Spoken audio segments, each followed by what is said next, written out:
다 기억나시는데 저를 위해서 얘기해 주신 걸로, 참아 주신 걸로. 그래서 날마다 미문에 앉아 있는 사람에게, 베드로와 요한이 성전에 들어갈 때 구걸하던 그 사람에게, 이 사람에게 우리를 봐라라고 얘기해요. 우리를 보라라고 얘기합니다. 그때 사도행전 3장 4절에는요, 이 사람은 우리를 무엇을 얻을까 생각하는 거예요. 베드로와 요한에게 내가 저 사람을 보면서 뭘 얻을 수 있을까 하면서 바라보기 시작해요. 근데 베드로는요, 이렇게 얘기하잖아요. 은과 금은 내게 없지만 내게 있는 이것을 너한테 준다. 그것은 나사렛 예수 그리스도의 이름이다. 일어나 걸어라. 근데요, 이 사람이 진짜 원했던 게 뭘까요? 어떻게 보면 물질이었을 수도 있고요.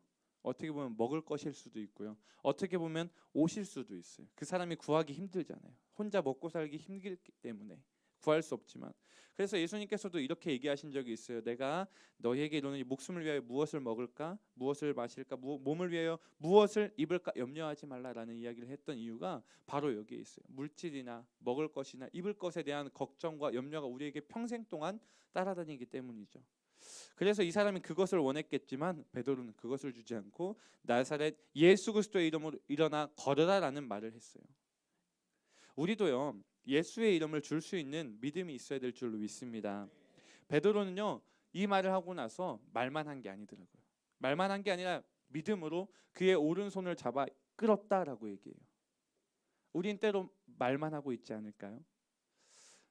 항상 제가 믿음으로 도전하는 것을 되게 좋아해요. 되게 쓰잘데없는 믿음의 도전을 많이 하는데, 하나님께 하나님 제가 오늘 이렇게 할 테니까 하나님 일하세요. 하나님을 협박하기도 해요.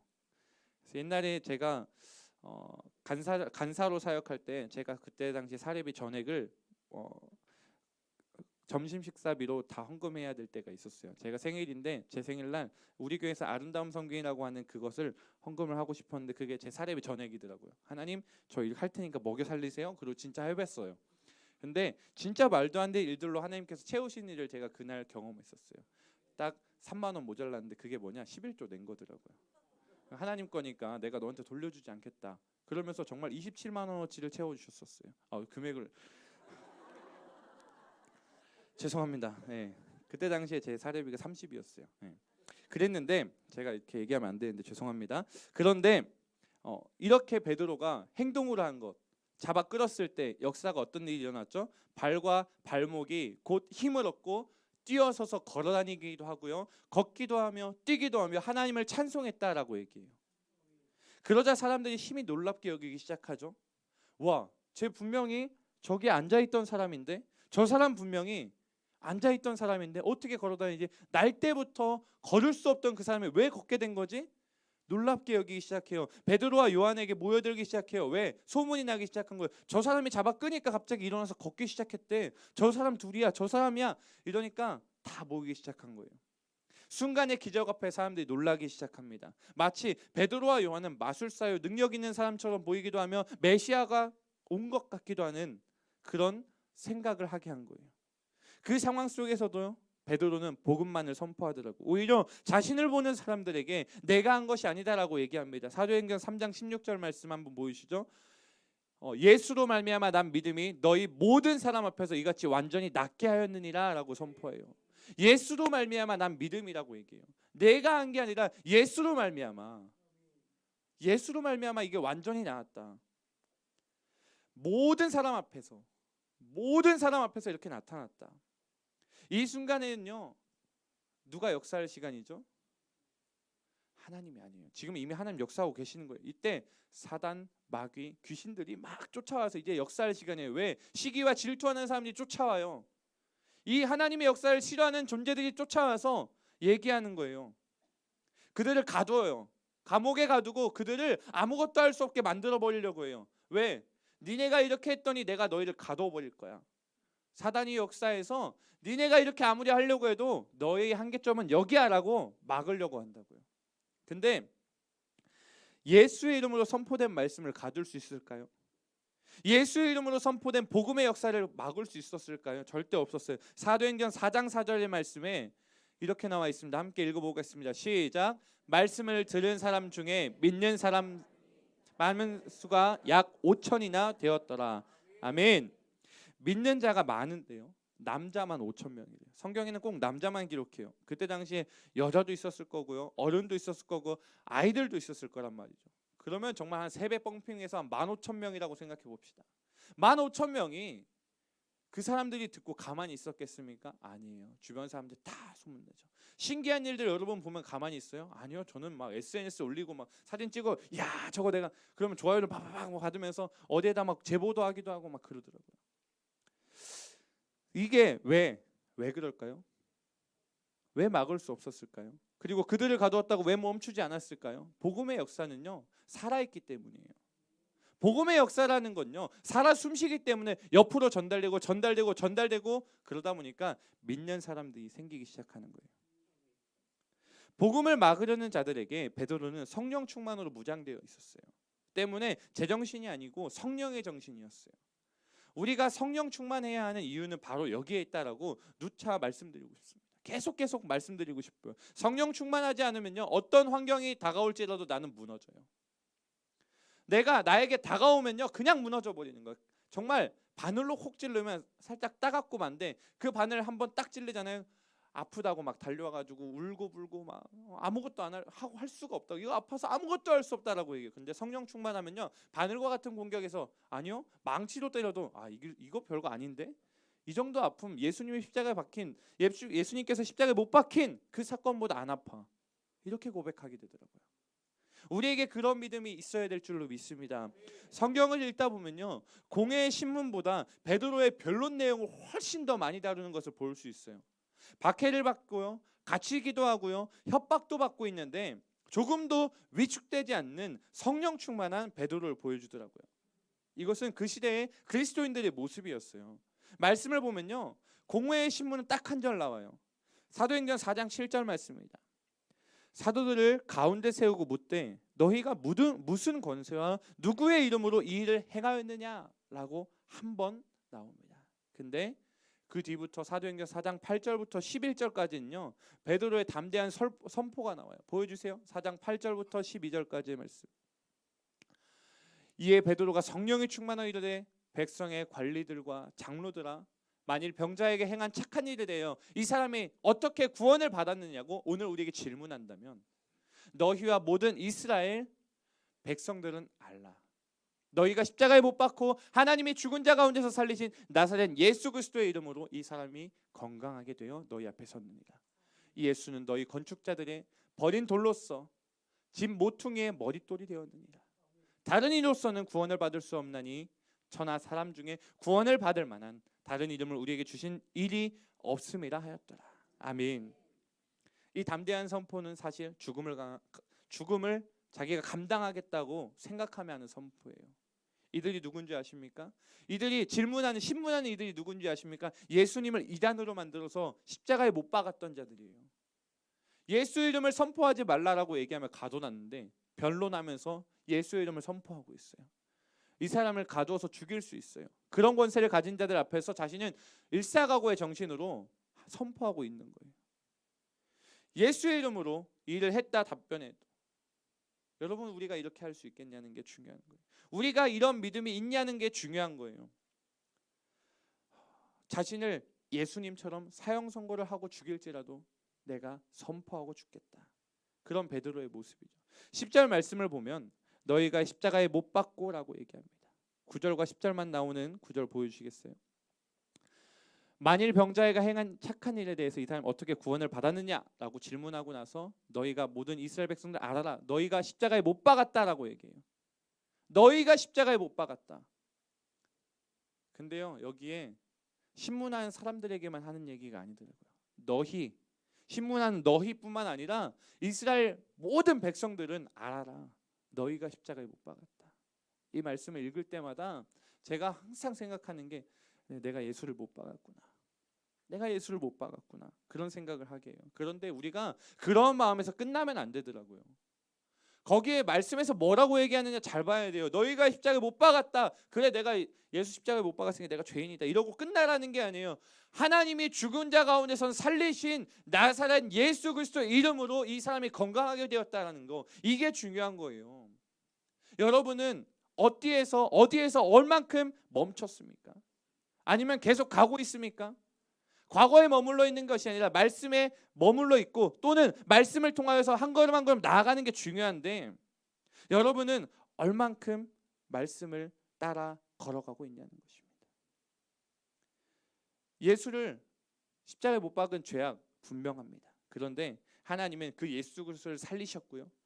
그 예수 그리스도로 말미암아 우리를 또한 살리십니다. 사도행전 4장 12절 말씀입니다.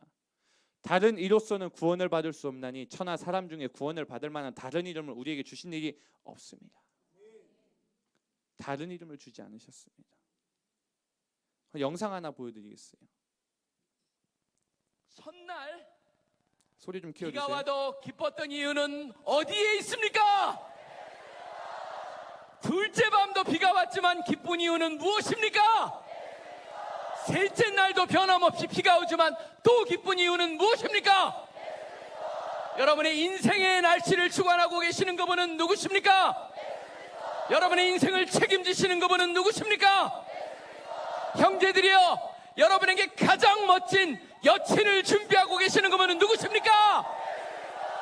자매들이여, 가장 멋진 남친을 준비하시는 분은 누구십니까? 여러분, 최고의 인생을 만들어주시는 그분은 누구십니까? 우리에게 진리로 오신 그분은 누구십니까? 그 진리로 인해 우리를 자유케 하시는 그분은 누구십니까? 어느 것도 끊을 수 없는 그런 사랑으로 우리를 사랑하시는 그분은 누구십니까? 모든 민족이 알아야 될 그분은 누구십니까?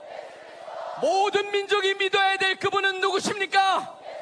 우리 모두가 가서 전해야 될 그분은 누구십니까? 지상명령 성취를 우리에게 주신 그분은 누구십니까? 가정의 주인은 누구십니까? 깨어진 가정을 회복할 분은 누구십니까? 깨어진 부모와 자식 간의 관계를 회복하실 그분은 누구십니까? 누구에게 우리로 하여금 미래의 멋진 가정을 주실 것입니까? 문재인 대통령이 들어야 될 그분은 누구십니까? 모든 국회의원이 믿어야 될 그분은 누구십니까? 김정은이 두려워해야 될 그분은 누구십니까? 우리 민족을 지키시는 그분은 누구십니까? 우리 민족이 믿어야 되는 그분의 이름은 누구십니까? 우리를 누가 지키십니까?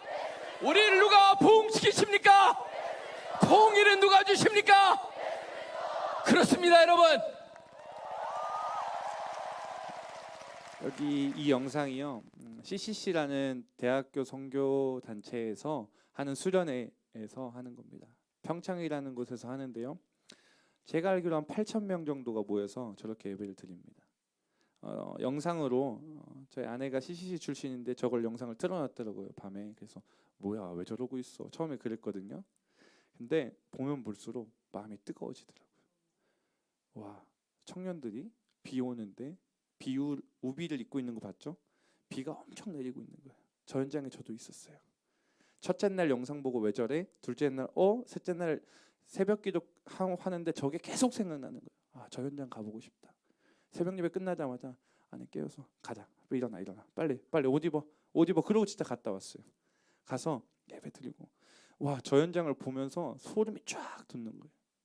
8,000명이 여러분 예수 그리스도 외치는 거 본 적 있습니까? 옛날 90년대에나 그렇게 집회했지 요즘에 그렇게 집회하지 않더라고요. 90년대 제가 영상을 막 찾아서 요즘 예배를 보는데 저거는 지금 2018년도 19년도 똑같이 이러고 있어요. 저게 2017년도 영상인 것 같은데 그런 현장이 우리에게 있는가? 우리가 백문일답 예수 그리스도 할 수 있는가? 우리 주양교회도 예수 그리스도를 이렇게 외치길 소망합니다. 우리가 나사렛 예수의 이름으로 지금 이렇게 살고 있는데 나사렛 예수 그리스도의 이름을 이렇게 외치지 못할 때가 많더라고요. 우리가 알아야 할 것 백문일답 예수 그리스도입니다. 예수 그리스도가 우리를 영적인 건강으로 이끄십니다. 육적인 건강을 허락하십니다. 영적인 승리를 주실 것입니다. 세상은 우리에게 이렇게 질문해요. 오늘 말씀처럼 너희가 무슨 권세와 누구의 이름으로 이 일을 행하였느냐? 우리의 대답은 예수 그리스도. 만일 병자에게 행한 착한 일에 대하여 이 사람이 어떻게 구원을 받았느냐고 오늘 우리에게 질문한다면 우리는 예수 그리스도. 우리를 구원할 자는 누구십니까? 우리를 건강하게 세우실 이는 누구십니까? 주양교회 가운데 영적 건강을 허락하실 분은 누구십니까? 우리를 육체적 건강으로 허락하실 분은 누구십니까? 우리에게 부흥을 허락하실 분은 누구십니까? 10대들이요. 우리에게 멋진 남친 여친을 주신 분은 누구십니까? 안 주실 것 같아. 청년들이요. 우리에게 멋진 남친 여친을 주실 분은 누구십니까? 좀 줄 것 같긴 하네. 우리 자녀들에게 멋진 배우자를 허락하실 분은 누구십니까? 할렐루야. 우리를 보호하시고 인도하시고 승리케 하시는 그분을 이렇게 외치기를 소망합니다. 지금 약간 소심했어요. 근데 저 자리에 가면요 소심할 수가 없어요. 저곳에 오는 청년들이요 정말 우리 교회에 있는 청년 프리즘이나 바이 청년들처럼 정말 믿음의 훈련을 많이 받은 청년들이 온 게 아니에요. 다 정말 1년 차인 분들, 2년 차인 분들도 와서 저렇게 예배하더라고요. 저희 아내도 저기 가서 은혜 받고 저랑 결혼하게. 제가 그래서 저길 가보고 싶더라고요. 청년들이요, 저곳을 가보십시오. 저곳에서 만난 건 아니지만 저런 믿음을 외치는 자들, 그런 분들이 있으니까 제가 결혼할 수 있었던 거예요. 저런 분들 없었으면 저 결혼 못했어요. 저렇게 외치는 자들이 있어야 될 줄로 믿습니다. 우리 교회 안에 더욱더 가득해야 될지도 믿습니다. 마지막으로 하나만 말씀드리고 싶어요. 그리 아니하실지라도 우리가 의지해야 할 분은 누구십니까? 그분을 의지하는 저와 여러분 되시길 소망합니다. 기도하겠습니다. 하나님 감사합니다. 우리에게 놀랍고 놀라운 은혜 허락하여 주셔서 구원을 받을 수 있는 그 이름 예수 그리스도를 허락하여 주시니 감사합니다. 우리에게 그 놀라운 사랑 허락하여 주셨사오니 예수의 이름으로 승리케 되는 역사도 허락하여 주시옵소서. 예수 그리스도로 말미암아 건강하게 되는 우리가 되길 소망합니다. 특별히 교회 안에 아픈 자들 예수 그리스도의 이름으로 건강케 되어 사람들 앞에 세워주시옵소서. 예수 그리스도로 말미암아 영적인 육적인 건강들이 나타나게 하여 주시옵소서. 오직 예수 그리스도밖에 없음을 선포하며 나아가오니 하나님이 하여 주시옵소서. 하나님이 역사하여 주시옵소서. 하나님 은혜로 말미암아 우리에게 승리케 되는 역사를 허락하여 주시옵소서.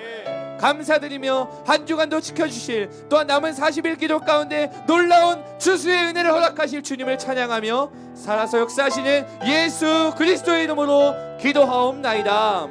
아멘.